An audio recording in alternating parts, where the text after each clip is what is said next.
Hey everyone, I'm so sorry that the stream wasn't working. I hope that you got the link that I sent into the chat and it wasn't a lot of hullabaloo. Genuinely, technology does not like me, and every time I try to do something, something always goes wrong with it. So, genuinely sorry about this.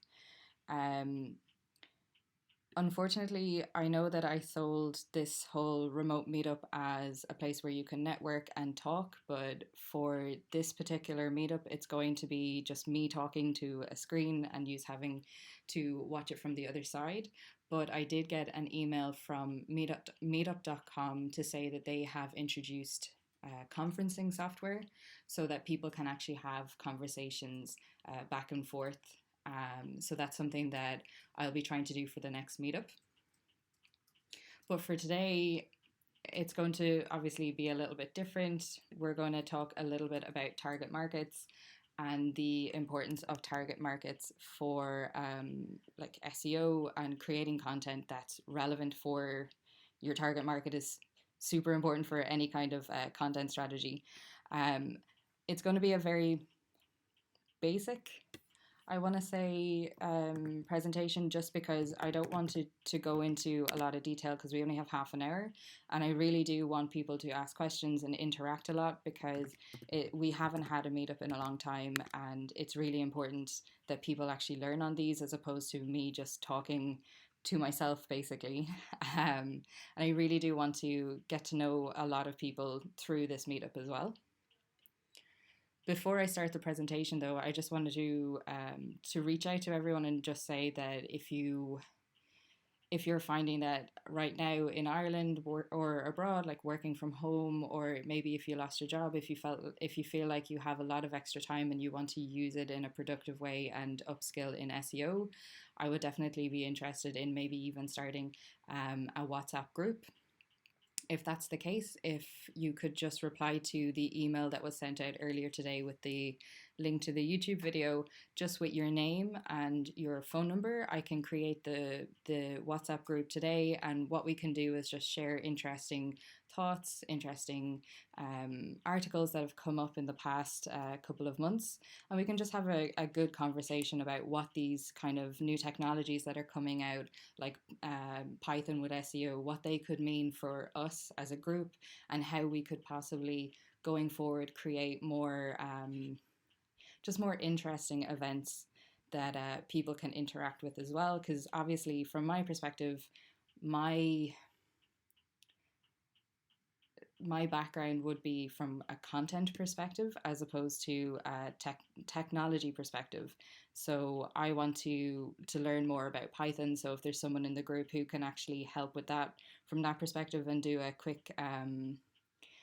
a, a quick presentation on the likes of Python or something else, that would be hugely beneficial for the group as well. So I'm just trying to set up my screen because obviously I've had some issues. If you just hang on till I sort that out, I will start sharing my screen, which is the presentation slides. At any point in the presentation, if anyone does have questions, please just,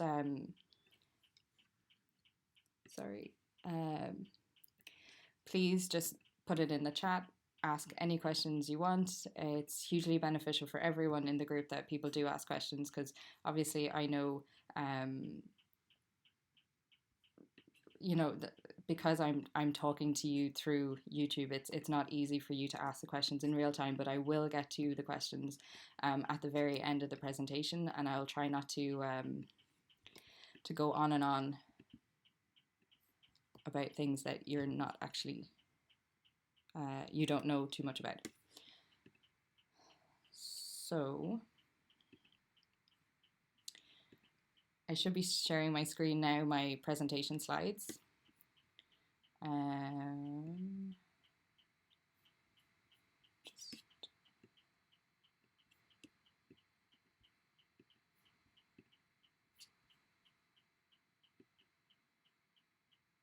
Okay, sorry. I'm really, really sorry that this is not as organized as it should be.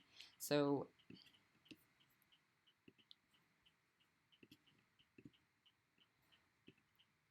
So yeah, we're going to talk about the importance of target markets, and then kind of move on to the whole idea of content promotion, and then link it back to what this means for search engines,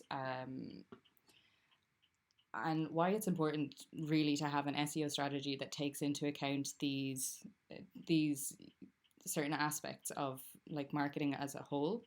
And I kind of find that we tend to get mixed up with trying to find keywords that have high search volume, or trying to find keywords that we can, reach out to journalists and do a bit of PR on, so you can get good backlinks. But we don't, I feel like sometimes even just sitting in a boardroom and having a conversation about an SEO strategy and a content strategy, we don't actually take into account our target market from a day-to-day perspective. We just kind of make sure at the very end of a process that we are actually taking them into account. But it's hugely important that we do pay attention to them, and we know who our target market is. But the importance of a target market is not just from an SEO perspective, it's from a completely, it's a holistic point of view. It's everything that you need to know about for marketing, for supply chain management. You need to know if your target audience likes quality over quantity over price. And you really need to understand who your target market is in order to run a very functional business, or else you might find that what you think is your target market actually they don't like your product. You're too niche for that market to really care about what you're offering them.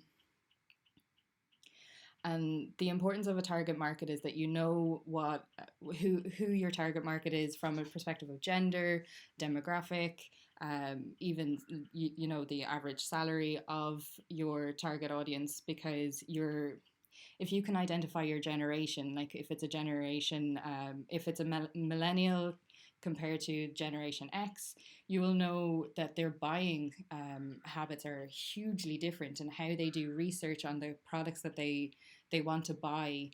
Like, it's so different that you are talking to two completely different people, and if you identify the two generations as being part of your target market, you need to create a marketing strategy and an SEO strategy that encompasses both of them and not just one of them. But also, geography can tell you how they want to be sold to. And this is not something that I was aware of until quite recently, because I had the opportunity to work with a company who was originally based in America, selling to American customers, but then they wanted to move to the EU market. But unfortunately, their salespeople were very American. They were very kind of pushy and like, you want this and this is how we do it, and you'll do it now and you'll get a 30-day free trial, and that's all brilliant. And they were amazing in their American markets and constantly meeting their quotas. But then when they moved to the EU market, they actually were astounded by the fact that their data kind of showed that they should be getting lots of sales and there was a lot of interest in the product, but their salespeople were actually, they just weren't performing well at all.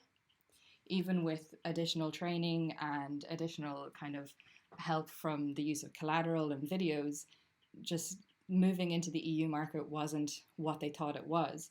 But then when they looked at the geography of it, they actually found that the EU countries are more into doing their own research. They're more into asking questions and being fully informed before they give you the money, basically. Whereas in the US, they want your 30-day free trial and they want to be told what they want, as opposed to do the research themselves. And this was really interesting, because the only way that this company found out about the differences between the US and the EU market was by actually talking to a seasoned salesperson who's worked in both markets. And it was truly interesting from my perspective, because I've always worked in the EU market, and I was always, I never really kind of bought into the whole clickbait aspect of doing marketing, because that's not what the EU kind of member states, and especially the likes of Germany, Austria, Lithuania, and all that, they really want want statistics and figures, and they want the data behind why they should buy your product. But then when I moved to working with a company in the US, they were all about clickbait. And then when I actually started doing it myself, it was just amazing how I kind of saw that, yeah, this works. Like different geographies mean different ways of marketing, and knowing your target market is hugely important for that. And then also with gender, it kind of helps you to set a tone. And it's not just with gender, but also with differing aspects. But you can kind of see by knowing your target market if you need to talk in a more masculine tone or a more feminine tone, or the fact that you need to be more mindful if you're selling maybe like yoga-esque products, whereas if you're selling gym products, you need to talk about like health and exercise. So the target markets is not just a very kind of blasé way of saying like, oh, you know, you need to know your industry. It's actually hugely important to know who your customers are. So then the important question here is how do you get to know your target market? Like, how are you able to identify these people? And it's hugely important to kind of identify from the very start if you know your target market, because you don't want to spend a lot of money on advertising, spend a lot of time on content creation and email marketing, only to find that you actually don't know who you're talking to, and that you're after just wasting time and money on these things. So one way of finding out your target audience is looking at the likes of Google Analytics, which gives you information about demographics, and it can help you build a persona. So with Google Analytics, it will show you the spread of visitors across gender, across age, across interests, across geographies, and many different ways of people who've visited your website. So if you have an existing product and an existing website with historic data, definitely Google Analytics is a hugely important tool to have in order to build your target market. But then you can also, you know, talk to your salespeople. And this, I find, is one of the first things that I do when I go into a company. I find out who the salespeople are, who the customer service people are, and I go straight to them. And they're the most important people to onboard you into what your product is, what you're selling, and then also who you're selling to, because they're on the phones all day, they're talking to the right people. And even though you might meet with the CEO, you might meet with your marketing director, you might even talk to like people in HR who know exactly what they're doing, but they don't know who your audience are because they're not talking to them every day. They only see the information that's given to them in a spreadsheet. Your customer service and salespeople are so important to your business because they have all of the frontline information that can make or break the company.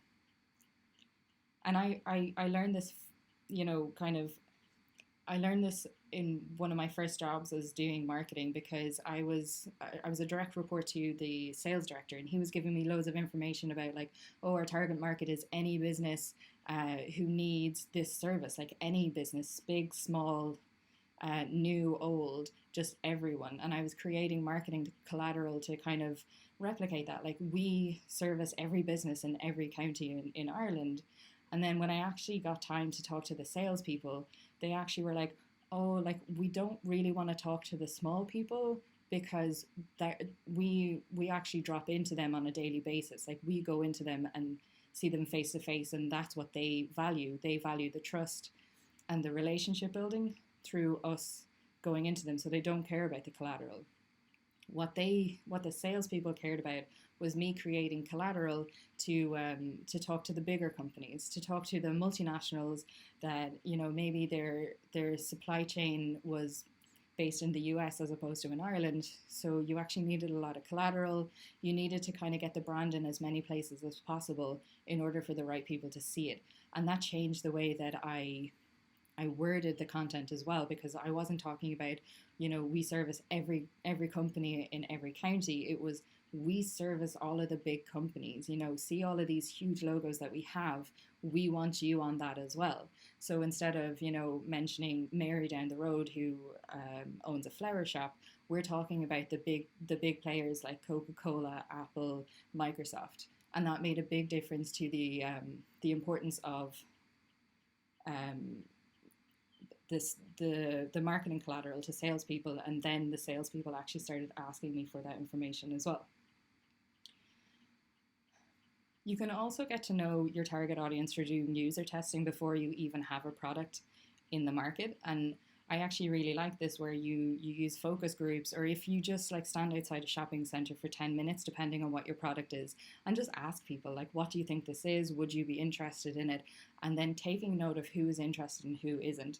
Or there's a lot of tools online. I can't think of any off the top of my head, but you can basically give 3 or 4 different questions, and then also, if you have a digital product or if you have a website, have people look through these products or websites and ask these questions as they're going along. So you don't need to be part of the flow of doing the user testing, but this company will do it for you and then provide you with the information afterwards, so you know your answers and you have a better idea of who your target market is. But you also want to look at competitors, and it can take a long time in order to go through a competitive analysis. But I think the most important thing for getting to know who your target market is when you look at your competitors is actually finding out where your competitors are based.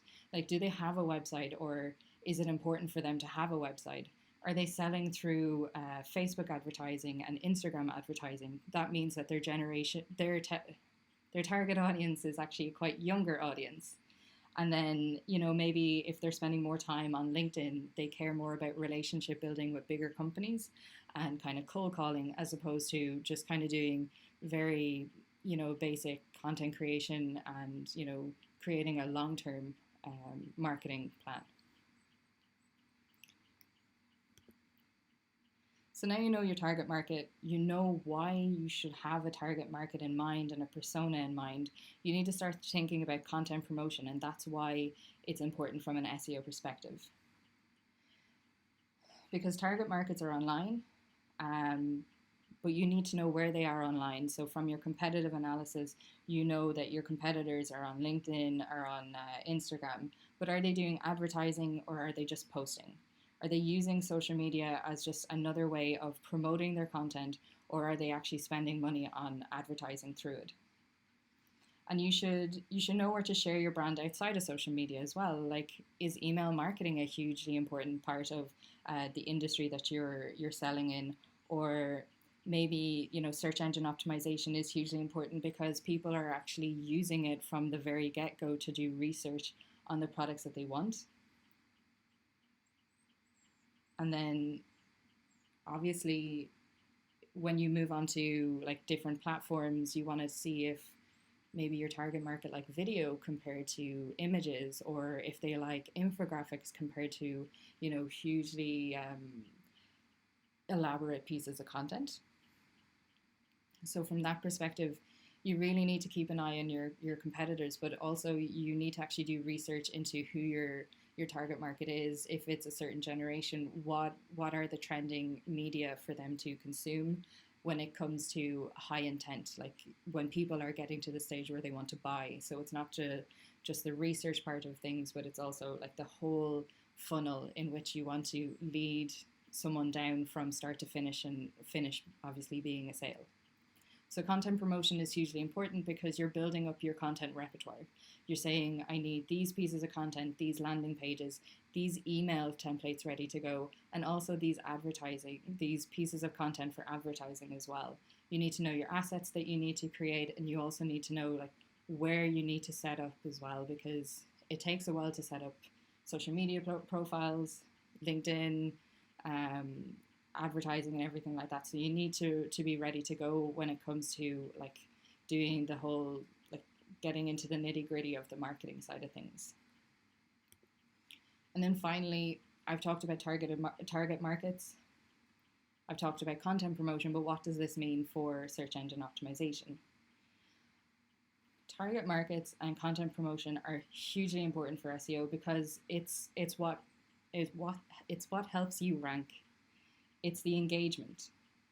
When you create this content, you need to make sure that the target market want the content in the form that you're giving it to. So engagement metrics like bounce rate, like pages per session, like listens, subscribers, whatever the platform you're talking about, you need to make sure that these metrics are healthy metrics. If your engagement is bad, it means one of two things. It means that your content is crap, or it means that you don't know your target market. And I know that's a very basic level assumption that we could have, but if you don't do your research on who your target market is, how do you know that they are your target market? But it's also important from a search intent point of view. You need to know that you need to know at what level people turn to search engines in order to find your product or to buy your product. For the most part, younger generations don't go to search engines to do research on products. They care more about social acceptance. So they'll go on social media platforms like Facebook or Instagram. They'll look at reviews. They'll go onto Yelp. They care more about what other people think as opposed to actually learning more about the product themselves through like reading content. But then for the older generations, anyone over the age of 25 onwards, they care more about doing the research. They care more about taking in different types of content. They care more about websites. They go to search engines. So you need to know what part of the buying process do your target market need a search engine in order to fulfill their main need. And then you need to create content around that. You need to create maybe how-to videos, or you need to create infographics. You need to provide statistics and data. You might even need to provide webinars or even just a simple landing page to collect information where you can reach out to them at a later stage. But overall, knowing your target market and really understanding that these are definitely the people who want to buy from you as opposed to people who just want to browse your website, that is hugely important for SEO, because you know then that the keywords that you're optimizing your website for are at the right stage for the right target market to actually buy from you.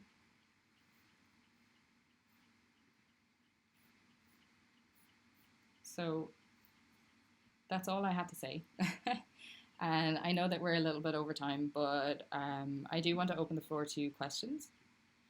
If you do have any questions, I'll check them on YouTube. There is a place for questions. I see that Owen has asked some questions. So can you give some examples of how Generation X and Millennials differ in their buying journey? So I've already kind of noted that Millennials, like the younger you are, the more inclined you are to look at social proof. And social proof is a huge big concept in itself, and it encompasses not just social media, but you also have Yelp and other, like, depending on your industry, like Stack Overflow could be a hugely important platform for social proof from that perspective. And then Generation X, like the older you get, the more it differs, because relationship building is more important to older people. So for me personally, if I wanted to invest in software, I would need to talk to a person. I would need to have someone at the end of the call, at the end of a phone or email, to be able to say, like, I'm having this problem, can you help me? Whereas younger generations are more inclined to go onto YouTube and search for a video, and they're so anti-social from the perspective of face-to-face social that that's how they're so different. And it's the same with their buying journey. There's some generations now that, like, they don't want a phone call. They want an email, or they want something that is it's less personal, or it's less about building a relationship, and it's more about, I want what I'm trying to buy. So I'm trying to think of like specific examples, but they're not coming to me. But I can provide like case studies or good examples after this. But like Generation X and Millennials, like there's so much information online that even just doing a quick Google of the different marketing techniques for both of these generations, you will find so much information that it'll just be information overflow. And then Owen also asked, is it keywords that are different or their search flow? So they're both. From the point of a target market, sorry, that's a clock. From the point of a target market, the searcher flow is hugely different depending on who your demographic is. So, for instance, when I said about the difference between the US and the EU, we found there's a huge discrepancy in the user flow where in the US, they expected to go onto 3 websites, ask for, pricing, all that information, and start building a relationship with someone straight away. But within the EU, the search flow was very different. Like they spent days doing research before they ever even reached out to a company. Like they cared more about the research than the US. And I'm not saying that this is the same across every single market. It's just for the industry that I was working in. We found that even in the US versus the EU, the search flow was hugely different. But this makes a difference to your keywords then, because for the US, we were finding that, very competitive keywords were hugely important for us to win and maintain. So, kind of like the main keywords were important as opposed to the long tail keywords. So we were finding that like our main search terms would be like PDF SDK or create PDFs, and there were so many like very high level keywords. But then when we went to the EU, our search terms were completely different because they were at the stage where they wanted to invest in us. So you were kind of spending more time on long tail keywords that had the intent to buy. So PDF SDK with Cordova plugin, something like that, that was so short tailed that like people knew exactly what they wanted now. They've done their research. All they needed to do now was actually start the conversation about buying. Whereas with the US, even the sales timeline was completely different, where a salesperson might make the first piece of contact with a potential buyer in March, but they might not actually make a sale until December.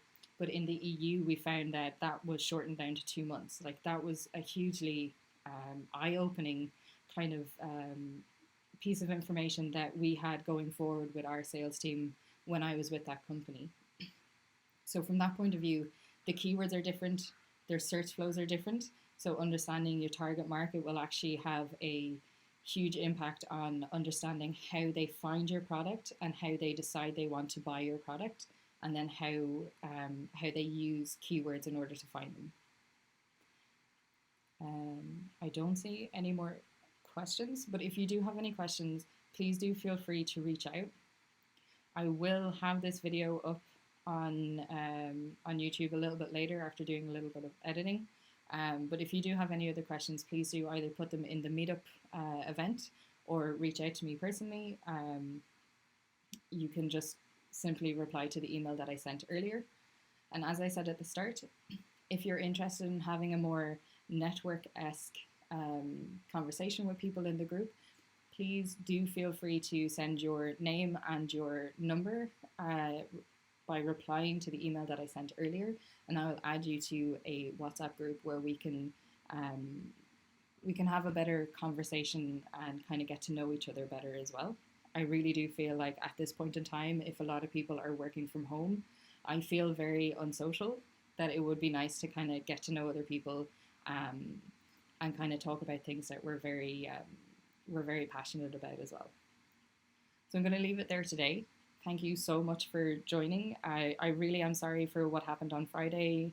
I have no idea why it didn't work, but the next meetup that we have, I'm not sure when it's going to be, but I will try to do it over the meetup.com conferencing tool. I'll test it out a little bit before that, and if not, we'll just revert back to YouTube.